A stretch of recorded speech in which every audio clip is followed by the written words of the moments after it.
But a lot of New Yorker articles have this discursive flow of writing. It's interesting and it's intriguing and it's exploratory. And by the end of it, you learn something you never would have learned before, right? So I guess a good discursive is one that can be very, I guess, insightful, which means it reveals something new about your outside world, and one that can have like a lot of interesting ideas.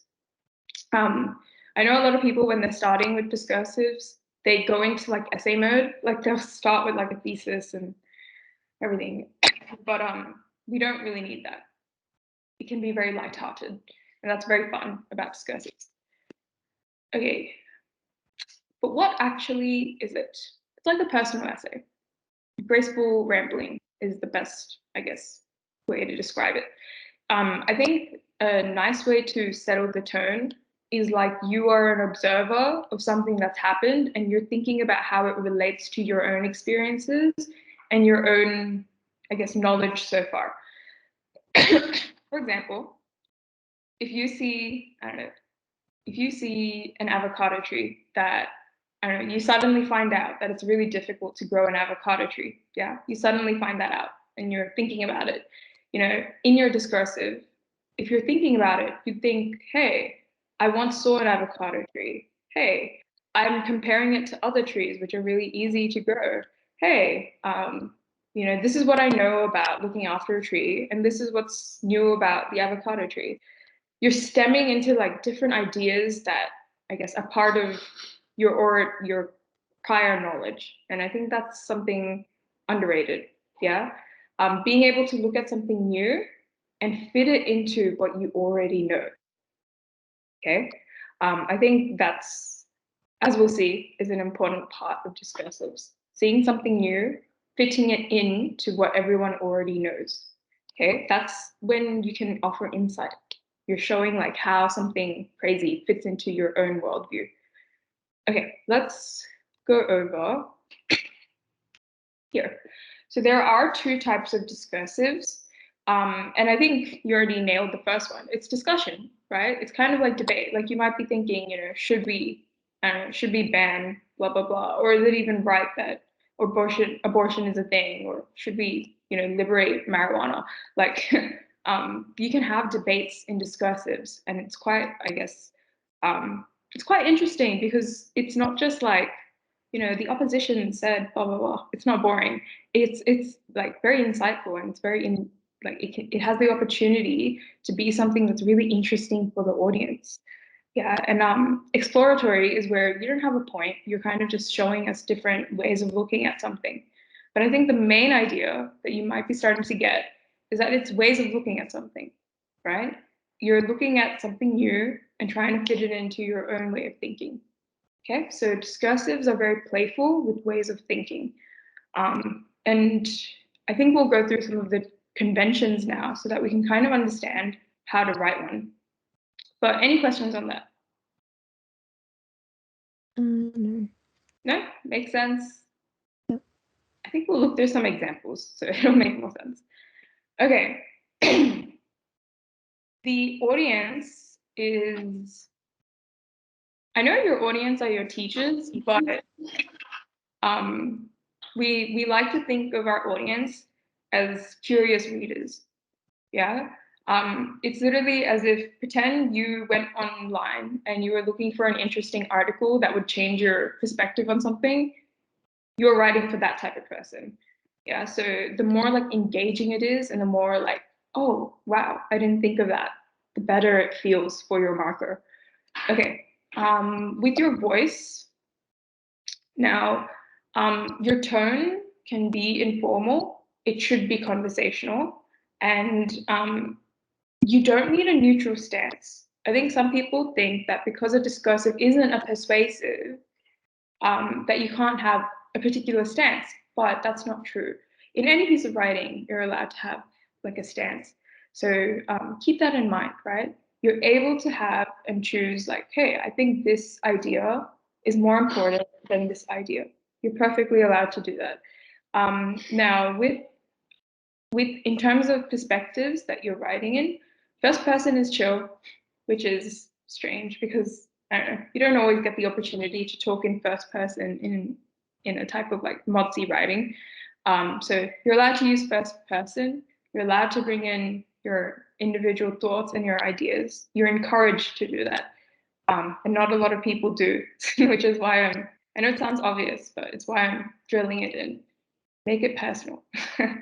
Not a lot of people do. So it'll really stand out if you're able to connect it to your previous ideas. In terms of structure, it doesn't really need a form, but I think what's really useful is having 3 body paragraphs. They don't even need to be full, thick body paragraphs. It can just be literally small ones, but 3 ideas feel like it's in unison, right?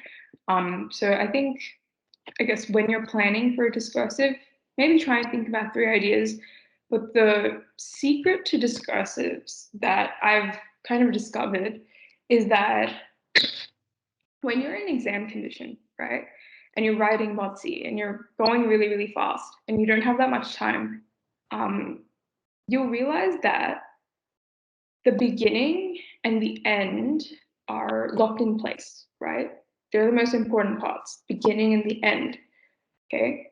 Everything in the middle, though, the structure itself, can be shortened or lengthened, and it wouldn't affect the quality of your writing. Okay. So I'll say that again. That middle part of your body paragraphs, of your sentences, and everything like that, it can be shortened. It can be quite short, and yet it can still have like a big impact. It can continue to get like 20 out of 20, right? But your introduction and your conclusion, if those aren't good and they don't feel like coherent and they don't feel as if you've put a lot of thought into it, I think that makes a very big impact on, I guess, the quality of your discursive compared to how much you've written in the middle. Okay, and I'll literally show you some examples of like how that works. But keep that in mind, because I think a lot of people, they panic and they think that they need to write quite a lot. I think in exam conditions, what you need to prioritize is having like a very, I guess, circular beginning and end. Having a beginning and an end that really like come together and makes your work, I guess, united, if that makes sense. And I guess we'll look through ways that we can do that very soon. I think that's it. Unless okay, awesome. Now here is, I guess, you can screenshot this if you need to, but here are some, I guess, some of the techniques that we use to begin and, I guess, progress with our discursive. So far, I guess I've told you that your beginning and your end needs to be kind of related to each other. And this is all about quality. You don't have to do this. No student has to do this. But I'm telling you from experience that the ones that are really, really good do this, okay? And I guess the thing that they do is they might start with an extended metaphor, okay? They might start with an extended metaphor or an anecdote or a symbol in the beginning that isn't completely explained. It might not even be completely, I guess, completely explored yet, but they come back after a period of discussion. They come back to that beginning and they finish explaining it. They make a final point, okay? So I guess we can just call that an extended metaphor or a circular ending, but coming back to where you began at the end is a very, very good strategy, okay? And I think it's particularly good in exam conditions, because in exam conditions, you don't know how much you can write in the middle part, right? You don't know because you have time restraints. You don't know if you can write a full 3 body paragraphs. But what you do know is that you can write a good beginning and a good ending that works for your whole piece of discursive. Yeah? Okay, Shanova, could you please read the first column of techniques to use to begin with? A relevant anecdote, a quotational proverb, A question, background information, or context. Awesome. So explain what an anecdote is, just so I know that you know what it is. It's like a personal like reference or like story or something. Personal story, right? Why would that be, I guess, rhetorically appealing in a discursive? I guess it like connects the audience with the author or like the writer. Awesome, yeah. Not only does it connect the audience with the writer and it becomes like really personal, most anecdotes are also things that the audience can see themselves in, right? If you're Yeah. talking about the time that you were waiting in line for a subway and then someone dropped a napkin in front of you and you had this like debacle, should I pick it up and give it to them? Blah blah blah. I don't know. Whatever your anecdote is, most of them are quite relatable and they position your ideas in the real world. They give your ideas and your discussion practicality. That's what anecdotes do, right? If, you know, I guess this guy is deciding whether to pick up the tissue paper or not, and he's having this whole moral discussion in his brain about like doing stuff like that, then showing us the anecdote puts your idea in practice. It's showing us where these discussions, where these ideas exist in the real world, right? And I think being able to prove that these ideas are relevant for your audience or that they can be seen in the real world is half of the skill in a discursive. It's half of the engagement. Okay. Um, so I think anecdotes are a very clever strategy to use, and I don't think people use them correctly. I feel like a lot of people, and I'm telling you other people's work so that you realize how to do it better. But a lot of people, when they write anecdotes and they integrate anecdotes, it feels as if they've just mentioned a story in there from their personal life and then they've left it there, right? But we don't want that. What we want is our anecdote to become an example of where that idea exists. Yeah. We don't just want it to be like, oh, I've had, I don't know, I got scratched by a cat. Here's an example of when I got scratched by a cat. Rather than that, we want it to be like, this is the time I got scratched by a cat, and these were the thoughts I had on that, right? Um, I don't know if you understand the difference between what I just said, but you want to engage with your anecdote. You don't just want to mention it. You want to make sure that it's becoming this example of where the idea lives in reality. Okay? Make note of that because I will be watching your anecdotes and your integrated anecdotes. Okay? All right. The next thing that we mentioned is a quotation or a proverb, right? This is very skillful. This is very cool. If you can, like, I don't know, if you can repeat the same proverb throughout your piece numerous times, but each time the quote or the proverb like grows in meaning because you've had discussion on it, it's very cool. Okay, maybe the proverb or whatever the idiom is, um, what? Sorry. Maybe, for example, the proverb is don't put all your eggs in one basket. Yeah. And that's what your discursive is discussing. Don't put all your eggs in one basket, right? If you're like repeating that proverb throughout, but in between you're like changing the way we view that proverb, you're changing someone's way of thinking on that proverb. And it's tracked throughout your discursive. Does that kind of make sense, what I'm saying? Not really. Oh no, it does. Yeah. It does. Like, because we know that repeating something forces an audience to think about it again, rethink. Yeah. If Hmm. you start with a proverb or a quotation and you have a discussion on it and then you repeat it again, you'll realize your audience's mind has changed on how to view that proverb. Yeah. And if you have a discussion again and then you integrate another proverb, again, they're looking at it differently, right? That's just a strategy that I've seen that's really, really effective to, I guess, force your audiences to change their perspective on a certain idea or on a certain concept. And that's skill in a discursive. That's skill. That's what differentiates an A from a B. Is this idea able to change your, I guess, audience's minds a little bit? Okay, so that's how I have seen quotations and proverbs used, and it was very skillful. So I mentioned it to you guys as a little hack. But yeah, quotations are really cool. In discursive questions for Mod C, the way the question is they usually offer you like a little extract, or they might offer you another quote, and they'll ask you to write something inspired by it, right?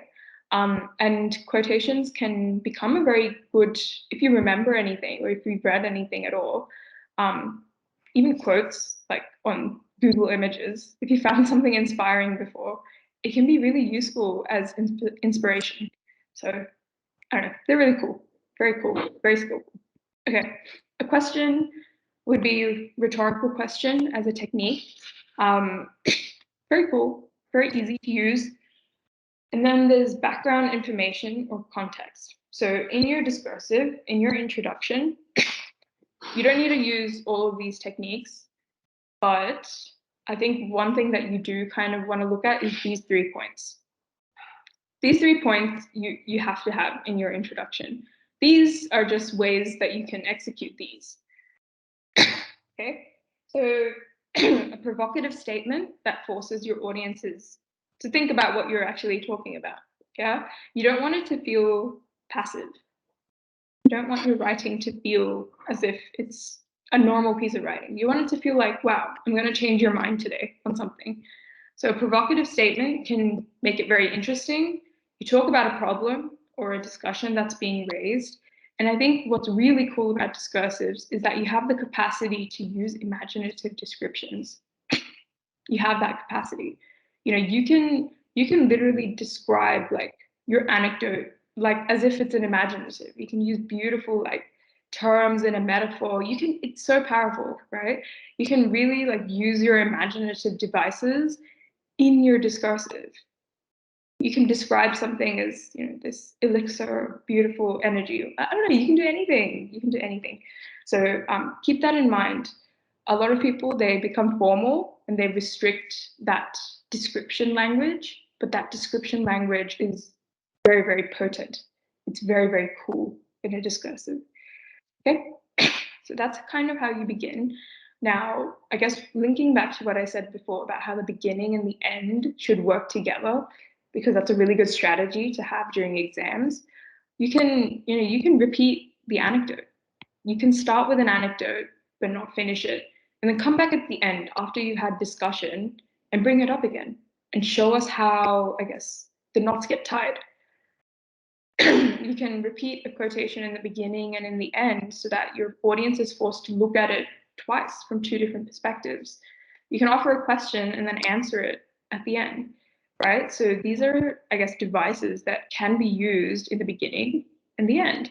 And I think it's a very good exam strategy because I know a lot of people, they struggle to finish in Mod C. And I think you don't need to finish your body paragraphs. You do need to finish your conclusion though in discursives.